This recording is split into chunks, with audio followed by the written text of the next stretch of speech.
Brother Roger po, Villanueva from Puok SDA Church. Ang tanong ko po ay, kasi ang ating kaligtasan po ay tiyak at sigurado. Kaya nga lang po, ay ang sabi sa Juan 1:9 ng Juan, kung iyong ipahayag ang iyong kasalanan, tapat at banal, na ikaw ay patatawarin. Ang tanong ko po ay, paano po kung hindi ipinahayag? Baga, sikreto. Yun po, ano po ba ang kalagayan kapag tinago at hindi inihayag yung kasalanan? Kasi lalo na kung kasalanan ay hindi pwedeng ibunyag.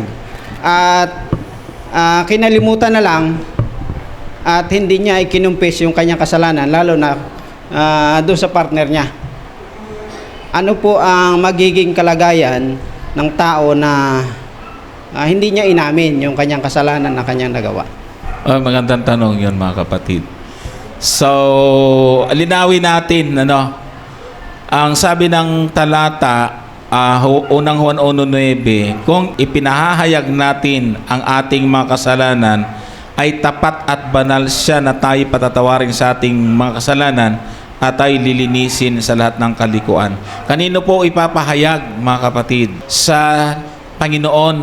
Doon natin ikokumpisal. Ano po? Ganun pa man kung nagkasala ka sa asawa mo o lalo na ay at alam mo na mas makakatulong, sa kanya humingi ka rin mismo ng tawad. Ano po? Pero hindi po lahat ay pwede, kasi kung ang isang pag-amin mo ay magkakagulo lalo, mas mabuti pang ipahayag mo na lang ito sa Diyos at maghintay ka ng pantamang panahon para sabihin doon sa asawa mo, anak mo, kapatid, ang nagawa mong kasalanan. Huwag lang pong hindi natin ipapahayag sa Diyos.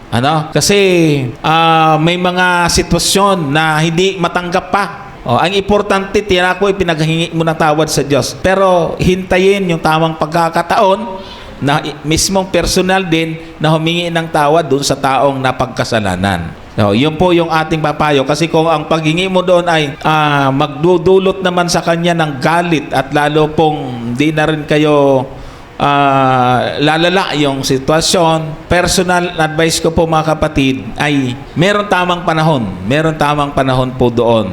Hindi ibig sabihin ay tuloy ko nang isisikreto. Ako'y naniniwala na may tamang panahon para doon sa bagay na yan. Brother Gomer. Okay, tama naman, Brother Johnson. Kasi nga, yung confession is between you and your God talaga. Ang sabi nga ni David, aking ipapahayag ang aking kasalanan sa Diyos.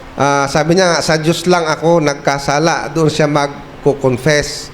Hindi naman talaga, kaya nga, bawal sa atin yung confession sa pari.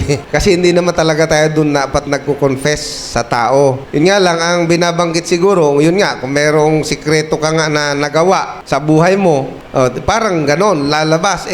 Kaso, ewan ko kung merong, di ho ba? Baka kung talagang ikaw naman ay nagsisisi doon sa kasalanan na nagawa mo at pinagsisihan mo talaga, yun po yung pinaka doon Yun ang pinaka mabuti doon na gawin, no? Kasi kung yung kasalanan na yun, pag binanggit mo doon sa tao, masisira lalo yung, di ba? So, mas magandang hindi. Mas maganda pong hindi. Total, nakapagsisi ka naman na sa Panginoon at talagang alam ng Panginoon yung tunay na pagsisisi. Ibig sabihin, kung talagang tunay kang nagsisi, alam yun ng Panginoon, patatawarin, katulad ng kanyang pinangako. So, yung sinasabi kasi na hindi ipinahayag, para bagang, hindi ibig sabihin nun ay parang ibinulgar mo na sa church, hindi naman. O sa mga tao, hindi. Kundi ang pinag-uusapan doon sa Diyos. Kailangan po nating i-confess yung specific na kasalanan na nagawa natin, no? Sa Diyos. Yun po yun, mga kapatid. Susugad ko lang po kasi yung tanong, ay ang problema po kasi doon, yung itinatanggi. Itinatanggi. Problema. Malaki. Hindi yun confession. Ibig At sabihin, delikado yun. Hindi sikreto kasi alam pala Ibig sabihin, hindi niya inaamin na nagkasala siya. Ay, hindi mapapatawad kasi hindi inamin. Oo. Mapapatawad lang kung inamin mong nagkasala ka, pero pag sinabi mong hindi, ay hindi ka nga hihingi ng tawad. Hindi mapapatawad yun. Hindi ka nagko-confess. Ibig sabihin, kung itinatanggi mo ang kasalanan, hindi mo yun pagsisisihan. Kasi paano mo pagsisisihan ang isang kasalanan na tinatanggihan mo? Hindi, malabo yun. Depende po kasi yan sa sitwasyon, mga kapatid. Depende po yon. Pero kung siya mismo alam niyang nagkasala siya, ayaw niyang ayaw niyang aminin na kasalanan niya yon. Mananagot siya sa Panginoon, no? Kasi ang isang tatoong kung sabihin naman niya, hindi, hiningi ko naman ng tawad. Ang alam niyo, pag tamang paghingi ng tawad, ay aaminin mo kahit sa mga kapatid na nakaalam. Maliban lang kung hindi alam, huwag mo nang i-announce. Pero kung kitang-kita ka na, mas maganda humingi ng prayer, ganun. Pero yung ipipilit na kahit alam mo, bahala ng Panginoon sa kanya, sa puntong iyon, mga kapatid. Siya mananagot. Totoo naman talaga. Kasi yun ang tendency talaga ng tao. Pag nagkasala ka, medyo... Itatago mo. Di ba? Si David, binilit niyang itago. Kaya nga nakapatay pa siya eh. Adultery na, murder pa eh. Iniisip ko, pinakamasamang tao na si David eh. Alam niyo mga kapatid, pag naiisip ko yun, ganun po kabuti ang Panginoon eh. O nga eh. Di ba? Minahal niya pa rin kahit makasalanan. Oh. Si David, nangalon niya na, minarder pa niya yung... dapat bitay si David eh. Oo, pero naging pinakamagubuting hari kasi nagsisi. Talagang, kaya talagang ginamit ni Apostol Pablo si David. Ginamit ni Apostol Pablo si David na halimbawa sa Roma 4. No? Na doon naramdaman ni David yung dakilang pag-ibig ng Panginoon. So, wag ko tayong mahihiya na humingi ng tawad sa Panginoon. Si David nga, hindi ko pa nagawa yung nagawa ni David eh. Yung matinding Pero natanggap siya ng Panginoon eh, mga kapatid eh. So wag ko tayong mahihiya na umamin ng ating kasalanan, lalong-lalo sa harapan ng ating Panginoon. Kasi yung mga nagtatago ng kasilang kasalanan, hindi nga magpo-prosper, sabi ng Panginoon eh. Di ba? Proverbs 28:13. Anong sabi? Basahin niya natin. Ito yung kailangan po talaga natin. Naiiba na yung topic kasi kanina, ang sinasabi natin, parang ikaw lang nakakaalam nung ginawa mo. Hindi pala alam pala ng iglesia eh. Siyang nagtatakip ng kanyang mga pagsalangsang ay hindi giginhawa. Ngunit ang nagpapahayag at nag-iiwan ng mga yaon ay magtatamo ng kaawaan. So kung gusto po natin ng kaawaan ng Diyos, gayahin po natin si David. Gaano man nakakahiya yung kasalanan. Hayaan mo nang mapahiya ka sa tao pero okay ka naman sa Diyos. Amen? John? Ibang sekta po ito. Sinasabi po nila na sila ang ulo at sila lang ang maliligtas. Ano po? Ino-confirm po nila. Sila daw pag lang sumapi sa kanila, sila po ang maliligtas. Pero hindi nila tinatanggap na si Jesus ay Panginoon. Ang nila ay 100% tao lang si Jesus. Opo, tinuturo po talaga nila na strategy po yan. Strategy na wala sa Biblia at hindi po sinusuportahan ng Biblia. Alam niyo, mga iglesia ni Cristo, ang tawag po nila sa mga hindi nila kaani ay mga tagasanlibutan. Tanungin mo, yun ang tawag nila, tagasanlibutan. Sa Biblia, ano ba yung sinasabi sa mga tagasanlibutan? Juan 3:16. Ito, sabi ng Panginoon, sapagkat gayon na lamang ang pagsinta ng Diyos sa buong sanglibutan. Ay hindi lang po isikta nila ito na ibinigay niya ang kanyang bugtong na anak upang ang sino mang sa kanya'y sumampalataya ay huwag mapahamak kundi magkaroon ng buhay na walang hanggan. Sinampalatayanan nga ay tao lang. Ay di yung tagapagligtas nila ay tao, mahirap po yun mga kapatid. So, hindi po sinusuportahan ng Biblia ang kanila pong claim. Dito rin sa Juan at ang kapitulo ay 10, talatang 16. Ang sabi po dito, at meron akong ibang mga tupa na hindi sa kulungang ito. So, hindi lang po talaga po pwede. Sila kailangan din namang dalhin ko at kanilang diringin ang aking tinig at sila magiging isang kawan at magkakaroon ng isang pastor. So, yan po ay strategy para makarami ng membro. Kaya nga, napakadali lang umanib sa kanila. ang nagiging tagapagligtas po nila ay hindi yung Diyos, kundi yung church. Kasi para maligtas ka, umanib ka. Sa Biblia ay baliktad ano? Sa kanila, anib ka para maligtas. Sa Biblia ay ligtas bago anib. Basahin natin. Sa Gawa, Kapitulo 2, talatang 47, ito po yung na-experience ng mga alagad sa kanilang pangangaral. After na umakyat ang ating Panginoon sa langit, tanggapin nila yung Espiritu, sila'y nangaral. Ano po ang nangyari sa kanilang pangangaral? Sabi diyan na nangagpupuri sa Diyos at nangagtatamo ng paglingap ng buong bayan. At idinaragdag sa kanila ng Panginoon araw-araw yaong ano? Nangaliligtas. Ano yon? Dinagdag para maligtas o niligtas muna bago inilagay sa iglesia? Ligtas muna, baliktad. Baliktad yung kanilang claim. Kasi nga ang kaligtasan ay hindi sa magitan ng church, hindi nga sa doktrine, kundi sa biyaya, sa magitan ng pananampalataya. Hindi yung, mamyembro ka na. Sige, magsikap ka, magtapat ka para maligtas. Sa kanila, pag Bible study, tapos na mag-Bible study, susubukin ka muna. 6 na buwan. Kailangan wala kang absent sa pagtupad. No? Pag ikaw ay naka-absent, back to zero ka. Balik ka naman. Kasi may mga iglesia ni Cristo dito, binabible study kami. May mga nabautismuhan dyan na paulit-ulit, hindi sila mabautismuhan kasi estudyante, siyempre, may pagkakataon na nakaka-absent, ulit na naman. Kaya, di tutuloy na bautismuhan. Kasi paulit-ulit sa kanila. So, mali mga kapatid. Ang nasa Biblia, pananampalataya, ang church ay kulungan. Sabi doon sa binasa natin kaya ito yung lalagyan ng mga niligtas. Hindi ito yung tagapagligtas, hindi yung ating church organization. Okay? Alam niyo mga kapatid, isa sa pinakamatinding pagtatakwil sa Diyos ay yung hindi mo tanggapin ang ating Panginoon, Hesukristo bilang Diyos. Yun.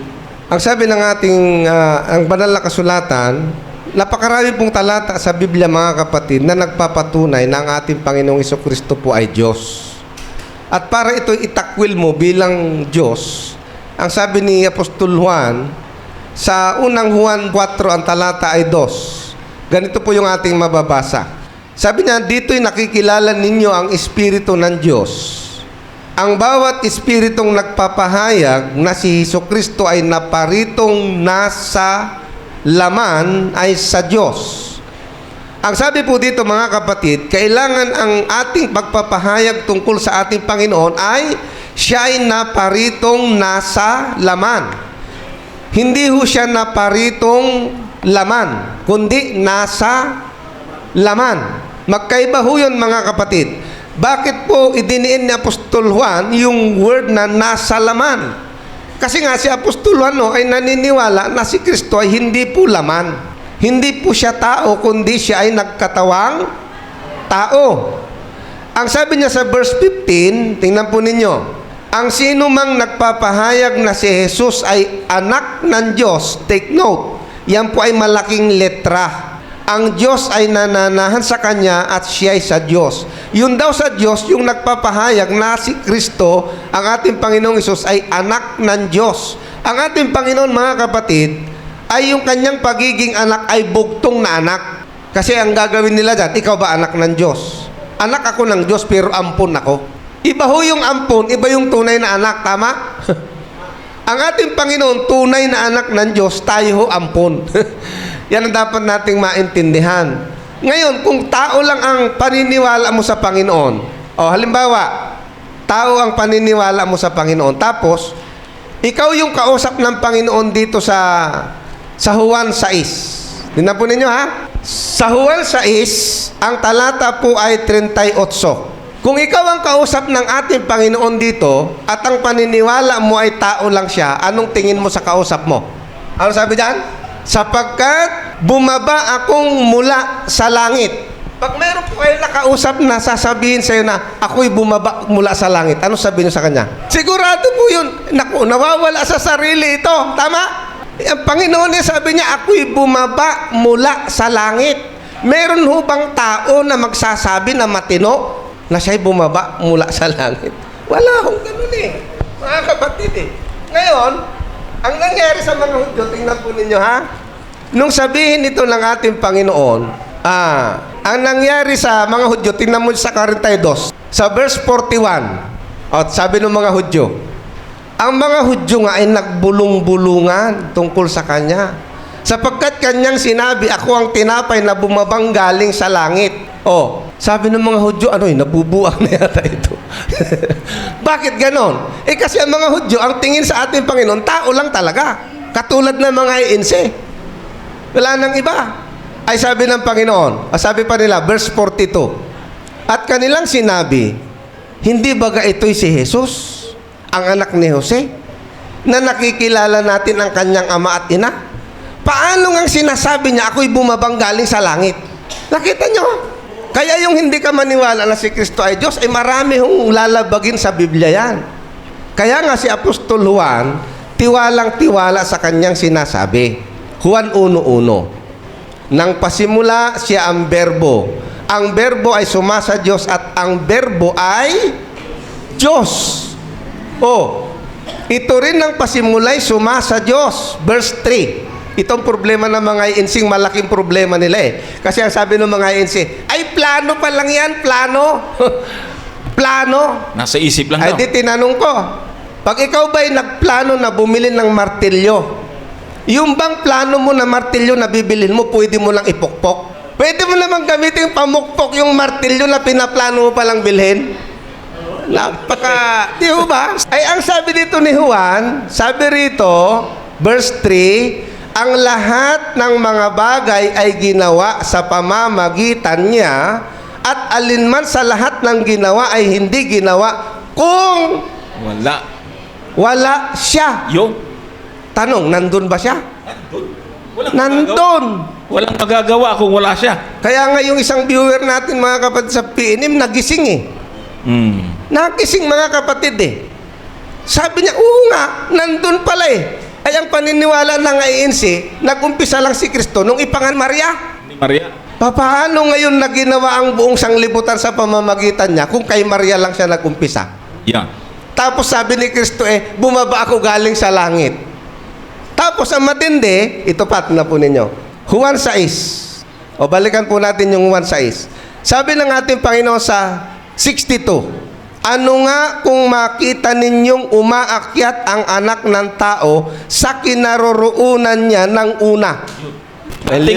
Dati nga talaga doon. Malabo pa ba ito, mga kapatid? Malabo sila. Nandun sa langit ng una, bumaba siya galing sa langit, ang sabi ng Apostol Juan, nagkatawang tao. Yung.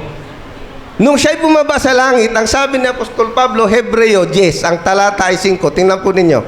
Kaya, saan galing si Kristo? Langit. Sa langit. Galing sa langit, bumaba sa lupa.